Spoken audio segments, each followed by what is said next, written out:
हमारे साथ कई खास मेहमान हैं, जैसा कि हमने आपको बताया, multi studio, multi reporter, non stop coverage Rajasthan की आज की वोटिंग पर आप देख रहे हैं। रोहित परमार हमारे साथ जुड़ रहे हैं यहाँ पर, हमारे साथ प्रकाश भंडारी जी यहाँ पर, दोनों वरिष्ठ पत्रकार जुड़े हुए हैं।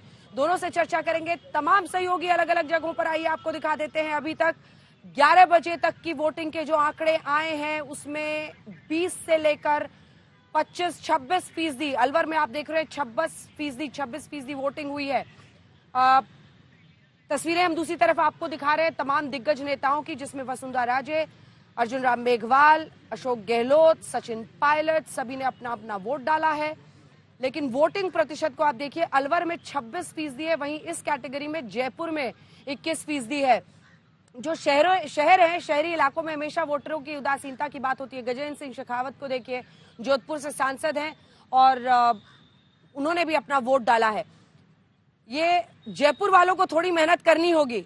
जयपुर में जितने लोग हैं, अगर आप अपने घरों में बैठे वोट डालिए, ये आपकी सबसे बड़ी ताकत वाला दिन है, क्योंकि आपके वोट से तय होगा किसकी अगली सरकार बनेगी। लेकिन ओवरऑल अगर हम देखें तो अभी इंतजार करना होगा। 11 बजे तक के ही आंकड़े आए हैं, 1 बज चुका है। हम आपको दिखा रहे हैं कि राजस्थान में जब जब बीजेपी की जीत हुई है, उन्होंने बड़े तौर पर सीट्स हासिल की है। खास तौर पर इसमें अगर आप देखें तो 2013 के आंकड़े, जब कांग्रेस पार्टी 21 सीटों पर सिमट गई थी और 163 पर पहुंच गई थी भारतीय जनता पार्टी।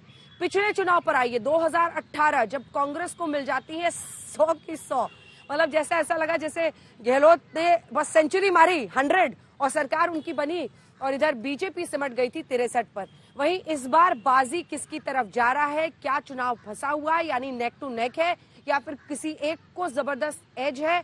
इन सब पर हम नजर करेंगे। चुनाव के दिन क्या कुछ कहना है तमाम नेताओं का, आइए आपको सुनाते हैं। अशोक गहलोत, सचिन पायलट इधर से मोर्चा संभाले हुए हैं, तो उधर आज वसुंधरा राजे ने भी, हालांकि उन्होंने कोई बड़ा इंटरव्यू नहीं दिया है, लेकिन इस बार वोट डालने के बाद वो बाहर आई तो उन्होंने बात अपनी कही है, वो भी हम आपको सुनाते हैं। गजेंद्र सिंह शेखावत हैं, बहुत सारे बीजेपी के भी नेता हैं, मल्टी स्टारर फिल्म उनकी चल रही है राजस्थान में। देखिए नेता क्या कह रहे हैं आज वोटिंग के दिन।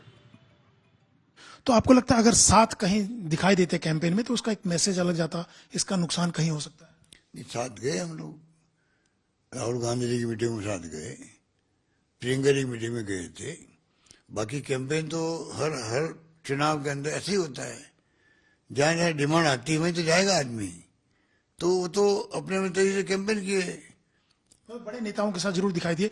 एक और आप लोगों ने इश्यू बना रखा है, हमारे लिए इश्यू नहीं है। हमारे लिए तो कांग्रेस में एकता है और बीजेपी में बिखराव है, बस ये है इश्यू है। राजस्थान में इश्यू क्या है?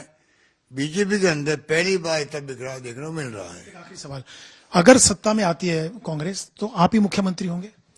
देखिए, हमारी परंपरा काम है पहले से ही, चुनाव के बाद में विधायक दल की बैठक होती है, हाईकमान राय लेता सबकी, पब्लिक के ओपिनियन देखते हैं, एक प्रस्ताव पार होता है हाईकमान के ऊपर, हाईकमान फैसला करती है, उन सबको मंजूर होता है। ये सिस्टम होता है हमारे यहाँ, वही रहेगा इस बार भी, हम सबको मंजूर होगा। लोग पहले भी मिलकर लड़े हैं चुनाव और आज भी मिलकर लड़ रहे हैं, और जैसे मैंने कहा ना, कोई एक व्यक्ति ना तो चुनाव लड़वा सकता है, ना जितवा सकता है, ना हरवा सकता है। पर एक मंच पे आप लोग नहीं दिखे हैं ना कई बार ऐसा नहीं, कई बार। अब देखिए, वो अलग कैंपेन कर रहे हैं, मैं अलग कैंपेन कर रहा हूँ, और जो हमारे नेता हैं, राहुल गांधी जी आए, प्रियंका जी आई, खड़गे जी आए, सब अलग अलग कैंपेन के, ताकि हम, इतना बड़ा राज्य है, 8 करोड़ लोग रहते हैं यहाँ पर, तो पूरे को कवर करना, और पब्लिक जान रही है ना कि काम कौन करता है। अब फोटो किसका है, पोस्टर किसका है, छोटा किसका है, बड़ा किसका है, इसमें अगर हम फंसे रहेंगे तो पब्लिक तक कैसे पहुंचेंगे? प्रतिनिधित्व करने का मौका मिल सकता है अगर वो आंकड़े मिल गए तो, ये आपको यकीन है? कांग्रेस पार्टी की सरकार बनेगी और जो भी इस लायक होगा उसको पार्टी मौका देगी, क्यों नहीं देगी। लेकिन निर्णय जो है ये चुनाव के संपन्न होने के बाद, मतगणना में बहुमत आने के बाद विधायक और लीडरशिप तय करेगी किसको क्या करना है। ये बिल्कुल ये 18 में हुआ था, मैं अध्यक्ष था उस समय। हमने पूरा निर्णय करने के बाद एक लाइन का प्रस्ताव पारित किया कि दिल्ली में जो भी पार्टी लीडरशिप तय करेगी वो सबको स्वीकार्य होगा। इस बार वही ऐसा होगा। ये कोई नई परंपरा नहीं है, ये सिर्फ राजस्थान पे लागू नहीं है, हर जगह हर बार ऐसा ही होता है। क्या लोगों के मन में ये सवाल हो सकता है कि कांग्रेस पार्टी एकजुट नहीं है? लोगों के मन में ये सवाल नहीं, ये यकीन उनको है कि भाजपा एकजुट नहीं है। हम लोग तो एकजुट थे और एकजुट हैं। तो सुना आपने, सचिन पायलट कह रहे हैं कि एकजुट थे, एकजुट हैं, अब एकजुट रहेंगे या नहीं रहेंगे वो इस बार के नतीजे तय करेंगे। दिलचस्प है, लेकिन इतना तो जरूर तय है कि सचिन पायलट मुख्यमंत्री पद के करीब जा जाकर न जाने कितनी बार पीछे धकेल दिए गए हैं और अशोक गहलोत की जादूगरी चलती है। ये सवाल उनसे मैंने भी पूछा तो उन्होंने कहा था कि जादूगर तो सिर्फ एक है, नीली छतरी वाला, और ऊपर वाला जिस पर हाथ रखे वही होता है। तो वो अशोक गहलोत को जादूगर नहीं मानना चाहते हैं। सरदारपुरा, जहां से अशोक सिंगल है, अशोक गहलोत यहाँ पर चुनावी मैदान में, यहाँ पर भी देखिए ध्रुवीकरण की पॉलिटिक्स है। महेंद्र सिंह राठौर जो उनके सामने, वो कहते हैं कि गहलोत साहब रूह अफजा दे रहे हैं एक समुदाय को। तीसरी जगह पर आइए झालरापाटन, जहां से हिमांशु मिश्रा हमारे सहयोगी हमारे साथ जुड़ रहे हैं। यहां से वसुंधरा राजे चुनावी मैदान में है। वसुंधरा राजे 2008 के जयपुर धमाके में जब आरोपियों को बरी किया जाता है तो यहीं पर वो मंदिर में, हनुमान मंदिर में जाकर 80 दिए जलाती हैं और इंसाफ की मांग करती हैं उन परिवारों के लिए जिन्होंने अपनी जान उस 2008 13 मई के धमाकों में खोई थी। चौथी जगह आइए जयपुर, जहां से पूरा का पूरा घटनाक्रम आप देख रहे हैं, जहां से शरद लगातार हमारे साथ बने हुए हैं। और शरद, यहां आते आते सबकी नजर इस बात पर पड़ती है कि बीजेपी मल्टी स्टारर फिल्म ला रही है, और वो इसलिए ला रही है क्योंकि यहाँ पर वो चाहते हैं कि दिया कुमारी हो, राज्यवर्धन राठौड़ हो, ऐसे कई जो केंद्रीय नेता हैं, सांसद हैं, उनको लाकर एंटी इनकम्बेंसी अगर किसी चेहरे के खिलाफ है, जो कि 18 में थी वसुंधरा के खिलाफ, उसको किसी तरीके से मिनिमाइज किया जाए। अशोक सिंघल, सबसे पहले आपके पास आते हुए, सरदारपुरा, अशोक गहलोत की पूरी जो राजनीतिक लेगेसी है, आपने उनसे बातचीत की है, एक्सक्लूसिव इंटरव्यू किया है, उस लेगेसी में ये बात भी शामिल है कि कुर्सी को लेकर अशोक गहलोत बहुत ही जमे हुए रहे हैं। हाल में उन्होंने कहा कि ये कुर्सी ही मुझे नहीं छोड़ती, मैं क्या करूं।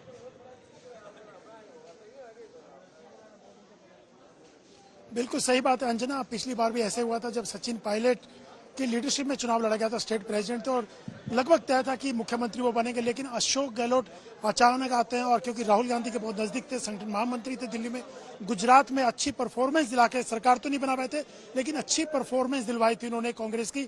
उसके बाद उन्होंने कहा कि मैं मुख्यमंत्री बनना चाहता हूं, एक बार बनना चाहता हूं, ये तमाम चीजें हुई थी। और उसके बाद फिर सचिन पायलट पिछड़ गए थे, उसके बाद फिर कोशिशें हुई थी, विधायक दल की बैठक बुलाई गई थी, अजय माकन, मल्लिकार्जुन खड़गे आए थे, तो वो सब ड्रामा सबके सामने हुआ था, तो बैठक नहीं हो पाई थी। बहुत सारे सवाल उठे थे अशोक गहलोत को लेकर के, उनकी नजदीकी लोगों ने जो मीटिंग का बायकॉट किया था। उसके बाद सचिन पायलट नाराज होकर चले गए थे और दिल्ली में बहुत सारी चीजें हुई थी, घटनाक्रम जो हुआ था। लेकिन उसके बाद अशोक गहलोत को पार्टी प्रेसिडेंट बनाने की बात हुई थी कि नेशनल प्रेसिडेंट बना दिया जाए, लेकिन वो मुख्यमंत्री की कुर्सी छोड़ने को तैयार नहीं हुए। लेकिन उसके बाद उन्होंने बयान दिया कि वो तो कुर्सी छोड़ना चाहते हैं लेकिन कुर्सी उन्हें छोड़ने नहीं देना चाहती है।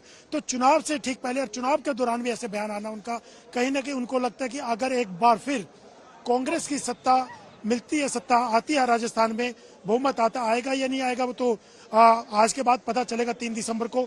लेकिन कहीं ना कहीं उनके ऑप्शन ओपन है अभी भी कि वो आसानी से कुर्सी छोड़ने वाले नहीं। हालांकि मैंने पूछा भी उनसे कि आप स्टेट की राजनीति करना चाहेंगे या सेंटर की, उन्होंने कहा पार्टी आलाकमान तय करेगा, मुख्यमंत्री कौन बनेगा एक जेनरिक सा जवाब होता है, वो देना पड़ता है। लेकिन कहीं ना कहीं वो बार बार इस चुनाव के दौरान भी ये कहते दिखाई दिए कि कुर्सी उनको छोड़ती नहीं है, वो छोड़ना चाहते हैं। लेकिन अगर ऐसी सिचुएशन होती है तो अंजना एक बार फिर वो जादूगिरी अपनी दिखा सकते हैं, जो पहले भी दिखाते रहे हैं और जो उनके बारे में कहा भी जाता है। तो देखना होगा कि किस ढंग से राजस्थान में चीजें, पहली बात तो ये कि बहुमत किसको आता है, क्या सिचुएशन बनती है।